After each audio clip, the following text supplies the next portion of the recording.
E é exatamente sobre esse assunto que eu vou conversar agora com o presidente do Conselho Federal de Medicina, o doutor José Iran Galo. Doutor José Iran, muito boa tarde ao senhor, tudo bem? Muito obrigado por aceitar nosso convite, porque esse assunto, eu tenho certeza que muito preocupa ao senhor, toda a comunidade médica e a todo o Brasil, a toda a sociedade, né? Que é o assunto exatamente da qualidade dos médicos que são formados hoje em dia. Bom, primeiro eu quero agradecer pela essa oportunidade. A Band News está dando ao presidente do Conselho Federal de Medicina falar de um tema tão sensível e, ao mesmo tempo, preocupante. Eu quero parabenizar o MEC por tornar visível uma realidade que o CFM já vem defendendo há mais de 10 anos. A má qualidade do ensino médico e a abertura indiscriminada de escolas médicas, com médicos mal formados. E com isto, nós estamos preocupados, uma vez que quem sofre, colocando no país médicos despreparados, desqualificados, poderá trazer problemas sérios para a população brasileira. Então, essa que é a nossa maior preocupação. Doutor José, eu lembro que eu e o senhor já conversamos uma outra oportunidade, inclusive o senhor falava, o senhor nos disse aqui a respeito do que está sendo tratado no Congresso Nacional da OAB dos médicos, né? O que poderia, de certa forma, até filtrar ainda mais essas universidades, porque a grande culpa, não sei do seu modo de entender, eu tenho duas médicas em casa, tá? A minha filha se formou médica faz 3 anos, está na residência, eu vejo o sofrimento que é fazer esse tipo de estudo, né? Levou tanto tempo para entrar, então não é uma coisa simples. E o que a gente tem visto hoje é com uma facilidade tremenda que as pessoas hoje têm entrado nessas universidades. A culpa está aonde? No governo que liberou essas entidades para abrirem esses cursos, essas universidades ou faculdades que não deram um bom andamento para esse processo, que simplesmente deram as costas e não deram recursos para esses alunos, ou também está depositado nos próprios alunos? Pô, Nelson, a maior preocupação nossa é a abertura indiscriminada de escolas médicas. Quem abre escolas é o MEC, mais ninguém. E com isto, só para você ter uma ideia, das 107 faculdades de medicina atingiram o nível crítico de insuficiência, isto médicos, futuros médicos que pegaram nota 1 e 2. Nota 1 é crítico. Quer dizer que a pessoa só acertou das 100 questões 20% da prova, ou melhor, 20 questões.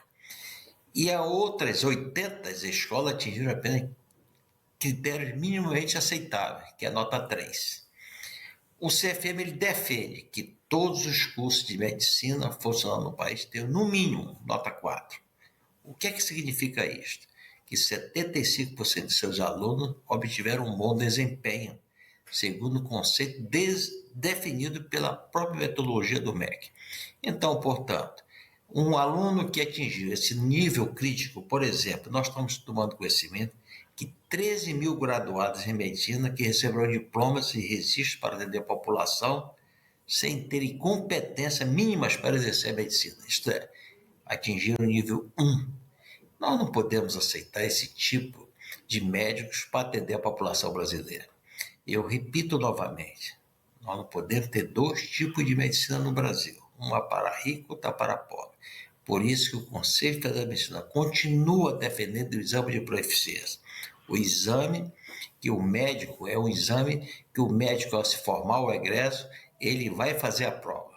Se ele tiver o mínimo de conhecimento, ele passará na prova com certeza. Agora, nós não podemos aceitar o seguinte: um médico sem formação de qualidade atender essa população. Isso é preocupante, nós vamos combater esse tipo de médico. Eu quero chegar claro aqui que o MEC deve divulgar os microdados para conhecermos o resultado efetivo da média, para nós podermos ainda fazer ainda maior juízo de valor. Afirma ainda que nós acabamos de estudar uma proposta de resolução para que médicos que tenham esse tipo de nível crítico, eles não possam registrar seus CRMs nos Conselhos Regionais de Medicina. Então, nós vamos chegar a mais. Quer dizer que estas pessoas que atingiram a nota 1 e 2, eles não estão preparados, qualificados para atender a população brasileira, nosso país. Mas aí, doutor Irã, eu queria ainda voltar nessa questão dos estudantes, né? De certa forma, a penalização cai sobre eles, que pagaram uma fortuna para se formarem ao longo dos últimos 6 anos, além de tempos de cursinho, tempos de escola, e eles é que serão penalizados em não ter o seu diploma, em ter a sua liberdade de atuar, né? Não estou aqui falando que eles têm que atuar, nada disso, pelo contrário. Essa penalização teria que cair sobre a universidade, ou seja, eles serem os responsáveis por tudo isso, eles arcarem com essas consequências, porque afinal de contas eles receberam para isso, eles tiveram a garantia que dariam, deram a garantia a eles que eles dariam recursos suficientes, bons professores, bons laboratórios, hospital universitário. A gente vê que nem hospital universitário muitas faculdades têm, doutor. Elas utilizam terceiros e você não tem lá os professores. Então, por que isso vai recair somente sobre o aluno? Ele teria como, no meio do caminho, se rebelar contra, levantar essa bandeira e falar, não, essa universidade não tá me formando adequadamente? Eu não tenho dúvida, Nelson. Você fez uma colocação excelente. Não pode só o aluno ou o futuro médico ser responsabilizado por uma escola que não deu as menores condições de formar um bom médico. Eu acho que o MEC, tenho certeza que o MEC deve atuar nessas escolas com um nível crítico de 1 a 2. Eu acho que tem que cortar o número de vagas, tem que suspender os vestibulares, porque senão nós vamos colocar pessoas que poderão trazer consequências muito sérias para a nossa população. Não pode só o médico, o futuro estudante de medicina ou o futuro egresso, ter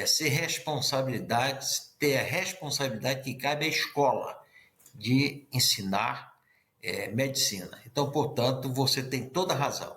As escolas têm que sofrer também alguma punição. Punição essa de encerrar os cursos e, ao mesmo tempo, cobrar das nossas autoridades que isto ocorra. Então, o MEC é responsável pela abertura e fechamento dessas escolas que formam mal médicos.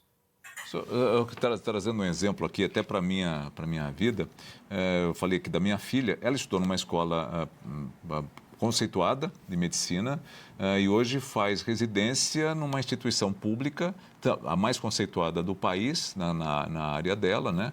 Na área médica, obviamente. E dentro da residência, da dificuldade é que ela sentiu as deficiências da universidade onde ela estudou. Então, só depois é que ela pôde perceber que faltaram elementos, né, que hoje ela está desenvolvendo, que poderiam ter sido desenvolvidos lá atrás. E aí que eu, mais uma vez, bato nessa tecla, doutor. Como é que os alunos, no decorrer dos 6 anos, vão saber se eles estão ou não ficando deficientes em determinadas aprendizagens, se eles não têm paralelos, eles não têm comparativos? Quem deve fazer isso, exatamente, é o MEC e as próprias universidades, né? Nelson, veja bem, as faculdades privadas entraram na justiça, olha só que ponto está chegando, para o MEC não divulgar o ENAMED. Graças a Deus, a justiça não aceitou ser derrubado essa divulgação. 83 faculdades que obtiveram nota 1. 83, dessas 83 não, 24 faculdades obtiveram a nota 1, desculpe. E 17 são particulares. É sinal que a situação está ruim no ensino privado. Entre as 83 instituições com nota 2, conceito insuficiente, pertence à rede privada. Então, como você próprio falou, a sua filha fez uma boa faculdade de medicina. Automaticamente foi aprovada numa boa residência médica. E com isto, quem vai ganhar? A população brasileira, que terá um bom médico para atendê-los. Eu, quando afirmo, e as minhas críticas são críticas construtivas ao MEC, jamais são críticas ácidas contra qualquer tipo de governo, porque isso já vem há várias décadas. Só que o CFM vem há décadas alertando o MEC. E agora mesmo nós somos obrigados a defender esse exame de proeficiência para nós termos médicos de qualidade para a população brasileira. Se você fez uma boa escola, você vai passar numa boa residência. Não tenho dúvida disso aí. O que está acontecendo hoje é que a maioria das escolas, e aonde tem número de vagas abundantes, é na privada.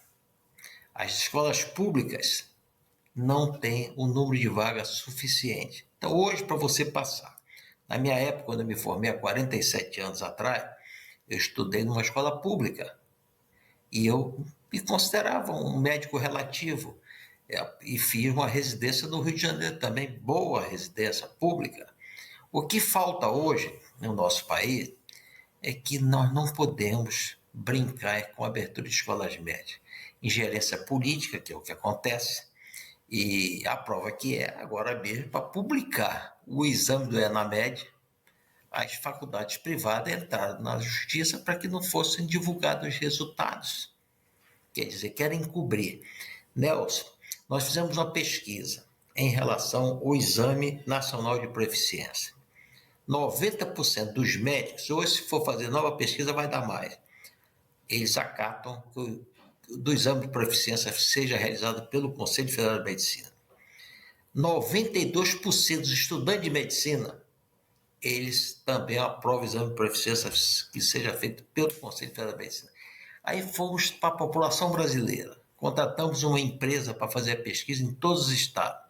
96% da população brasileira querem médicos bem preparados para atendê-los.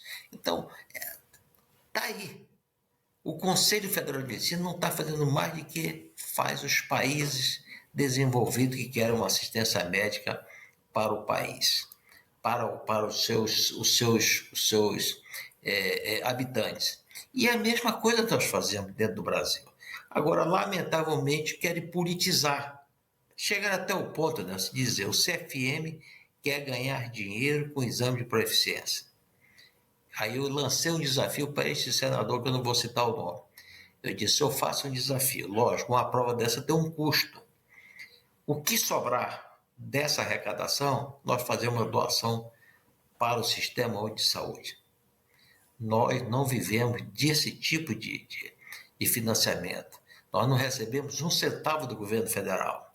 Nós vivemos das nossas anuidades. Quem paga os conselhos regionais, a existência dos conselhos regionais e federal são os médicos brasileiros. Então, portanto, com certeza, por isso que eles votam favorável que a população brasileira tenha uma boa assistência médica. E isso nós vamos continuar defendendo, custe o que custar. Se fosse pensar dessa forma, né? A questão é, quanto mais médicos forem formados, mais o CFM iria ganhar, então não haveria necessidade de que você tivesse a prova, né? A prova exatamente será um filtro, ou seja, ele só vai tirar o CRM, só vai contribuir com o CFM se realmente ele tiver, o CRM tiver autorização para funcionar, tiver autorização para... Então, não bate essa colocação dele, né? Se realmente a visão aí fosse uma visão de rentabilidade, de trazer dinheiro para o Conselho. Doutor José Iran Galo, gostaria muito de agradecer ao senhor, né? Espero realmente que a gente, numa próxima oportunidade, já converse baseado na aprovação pelo Congresso desse exame, né, que vai ser muito importante para a gente balizar. Eu só queria perguntar ao senhor mais uma coisa, rapidamente, doutor José Iran. O Brasil forma quantos médicos hoje por ano? E outra coisa, quantos médicos ainda são necessários para que a gente tenha um atendimento adequado à nossa população? Ou nós já passamos esse limite? nós formamos cerca de 45 mil médicos no Brasil. Nós temos hoje no Brasil 650 mil médicos. Nós temos médicos suficientes para atender a população. Agora, o que é que tem que ser feito? Uma política de governo que leve esses médicos para aqueles locais mais distantes possível. Por que a maior concentração do médico está na região sul e sudeste? É outra condição de vida, Nelson. Se você me perguntar,